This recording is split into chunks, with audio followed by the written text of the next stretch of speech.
Puji Tuhan, selamat pagi, salam sejahtera bagi kita semua yang ada.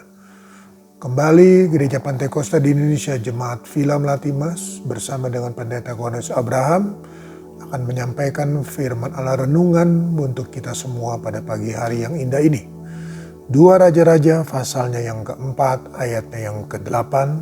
2 Raja-Raja pasalnya yang keempat, ayatnya yang ke-8 tertulis demikian.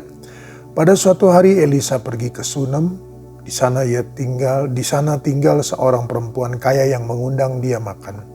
Dan beberapa kali ia dalam perjalanan singgahlah ia ke sana untuk makan. Berkatalah perempuan itu kepada suaminya, "Sesungguhnya aku sudah tahu bahwa orang yang selalu datang kepada kita itu adalah abdi Allah yang kudus. Baiklah kita membuat sebuah kamar atas yang kecil yang berdinding batu.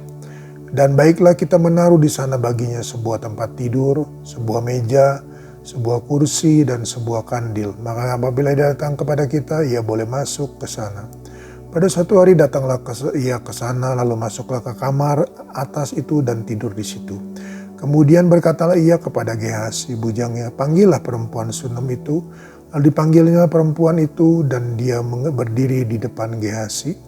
Elisa telah berkata kepada Gehazi, "Cobalah katakan kepadanya, sesungguhnya engkau telah sangat bersusah-susah seperti ini untuk kami. Apakah yang dapat kuperbuat bagimu? Adakah yang dapat kubicarakan tentang engkau kepada raja atau kepada kepala tentara?" Jawab perempuan itu, "Aku ini tinggal di tengah-tengah kaumku."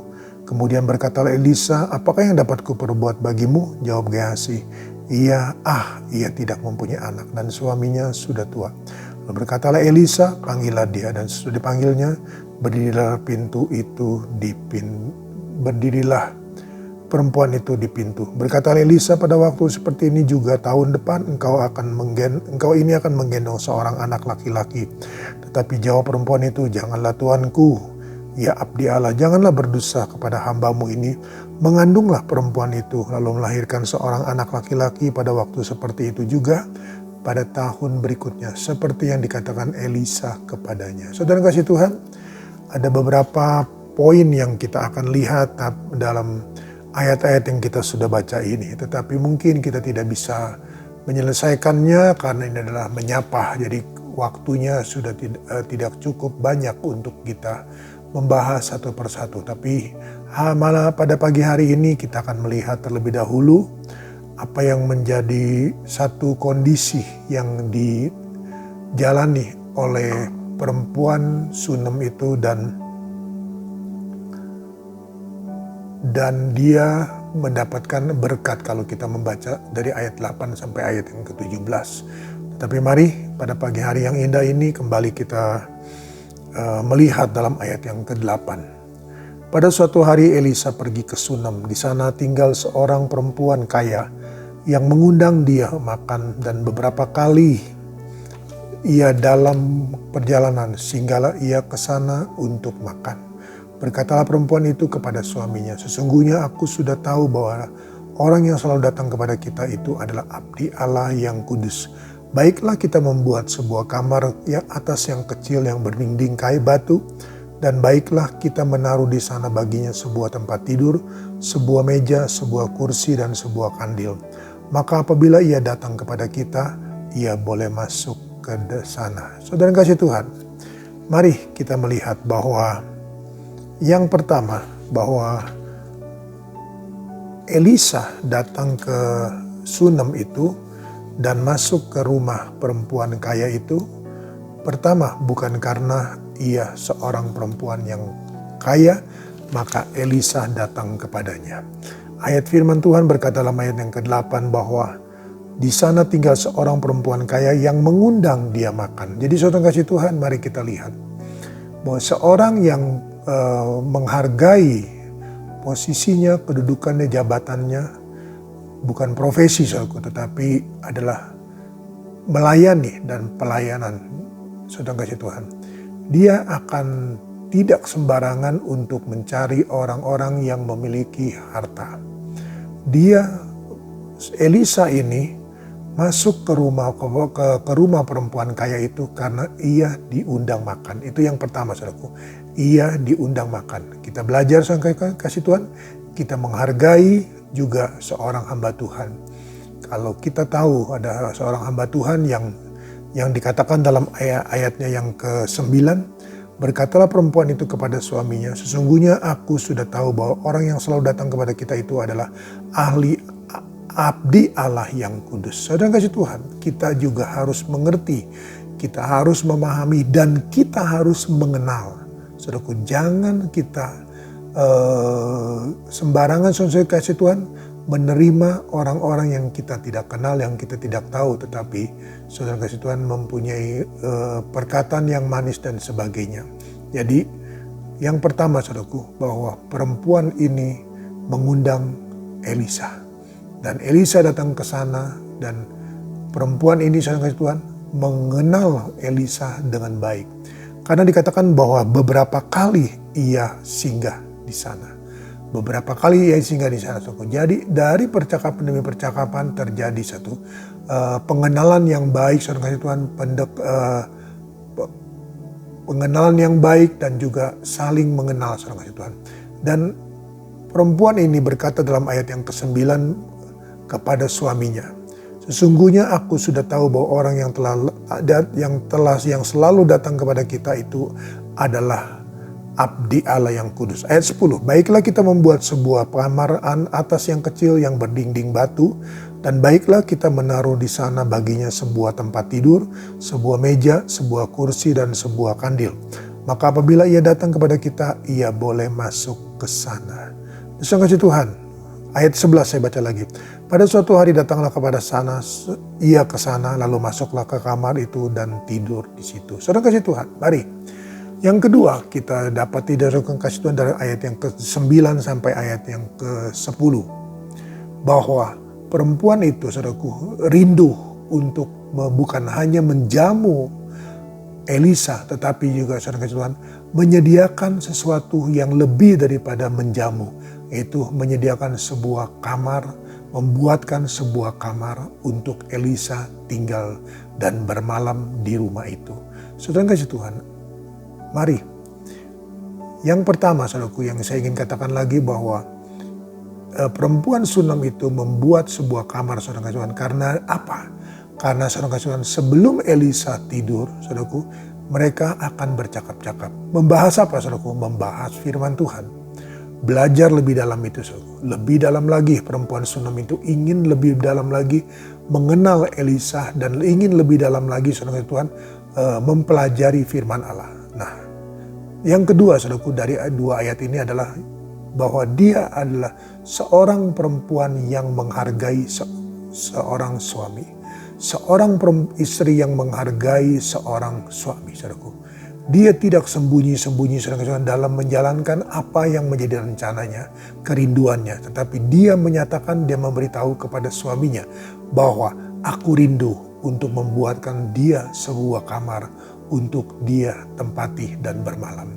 Saudara Tuhan, berkat yang dia berikan, saudaraku, tidak sia-sia. Dia mendapatkan berkat berbicara, berbincang-bincang saudaraku, untuk saling lagi mengenal satu sama lain antara seorang hamba Tuhan dan seorang jemaat saudaraku.